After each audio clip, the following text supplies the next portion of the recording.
গল্প হরেক রকম, নায়ক একজন বাবা। বাবা হলেন সেই বটবৃক্ষের মতো যা রোদ বৃষ্টি এবং ঝড়ে সন্তানকে আগলে রাখে পরম মমতায়।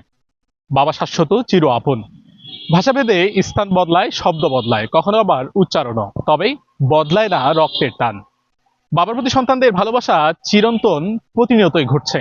বাবা মায়ের জন্য আলাদা ভালোবাসার দিবসের প্রয়োজন হয় না, তবে খানিকটা ভালোবাসা দিবসে বা বাবা দিবসে বা মা দিবসে একটু বেশি ভালোবাসলে সমস্যা কিসে। আজকে জানবো ঠাকুরগাঁয়ের মানুষ এবং নতুন প্রজন্ম বাবাকে নিয়ে কি বলছেন সন্তানেরা। বট গাছের ছায়ার মতন আমাদের যা লাগে সেটা তিনি এনে দেওয়ার চেষ্টা করে। আমাদের বাবা হচ্ছে আমাদের প্রত্যেকটা সময় প্রত্যেকটা মুহূর্তে আমাদের পাশে থাকে। আমাদের বাবার নামে কোনো তুলনা করা যায় না। আমার বাবা আমার কাছে অনেক সেরা। আমার বাবা অনেক ভালো এবং তিনি সৎ পথে উপার্জন করে আমাদেরকে আনে, খাওয়ায়। আর হচ্ছে আমাদের যত কিছুই লাগে না কেন তিনি এনে দেয়। তিনি আমাদের কখনো কোনো কিছুর কষ্ট দেননি, কষ্ট হতে দেননি এবং সবসময় চেষ্টা করে আমাদের সুখে রাখতে, খুশিতে রাখতে। আমাদেরকে কখনো উনি কষ্ট দিয়ে দেখতেই চান না। আহ আমার বাবা কখনো কোনো কিছু খাওয়ার আগেও ওটা আগে বলে যে আমরা খাইছি কিনা। তারপরে ওটা যদি শুনে যে খাইছি তবে খায়, না হলে তার আগে কখনো খায় না।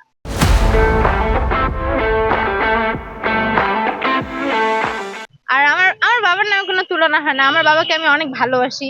আমি চাই আমি যতদিন আছি আমার বাবার পাশে থাকতে, আর আমার বাবার স্বপ্নগুলো এইভাবে পূরণ করতে।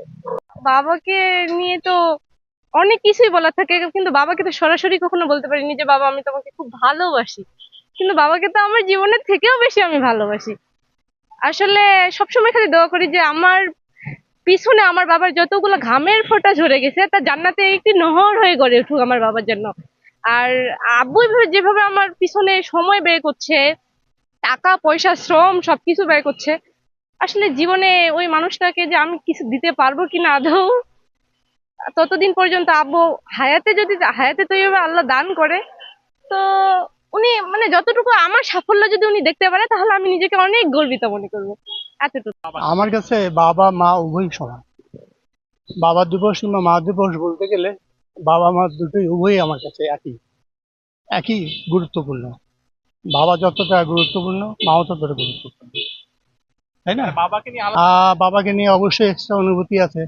মারা তার সন্তান লালিত করে 9 মাস 10 মাস, লালিত করার পর সম্পূর্ণ চাপটা চলে আসে বাবার উপরে। তার দেখাশোনা, খাওয়া দাওয়া, খোরপোশ, লেখাপড়া যাবতীয়। এবং এই সন্তানটা বাবা না হওয়া পর্যন্ত, না, এই সন্তানটা লেখাপড়া করে বাবা না হওয়া পর্যন্ত তাকে সে বাবার মতোই তাকে কার্যক্রম পরিচালনা করে যেতে হয়।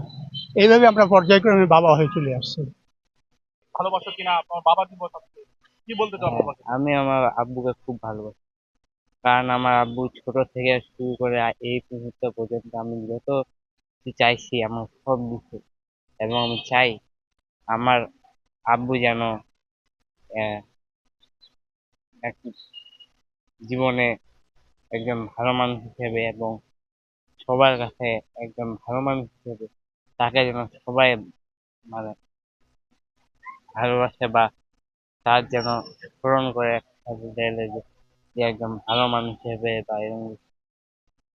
আর বর্তমানে আমার আব্বু অসুস্থ, মানে অপারেশন করেছে, তো এখন আমি চাই আল্লাহর কাছে দোয়া করতে যে যেন আমার আব্বু মানে শীঘ্রই সুস্থ হোক, আগের মতন কাজকর্ম করুক। এবং থ্যাংক ইউ। বাবা কি মানে আসলে কি বলবো, আমি ছোট থেকে বাবা হারাইছি। মানে বাবা জিনিসটা কি আমার মানে এর অভিজ্ঞতা মানে আমার সবথেকে বেশি। বাবা হলো একটা কি মানে বিরাট একটা বটের ছায়া। আমার বাবা নাই, আমি বুঝি যে প্রতিটা ক্ষণে যে বাবার অনুভূতিটা আমি খুব বুঝতে পারি যে বাবা না থাকলে মানে চলাটা কতটা মুশকিল।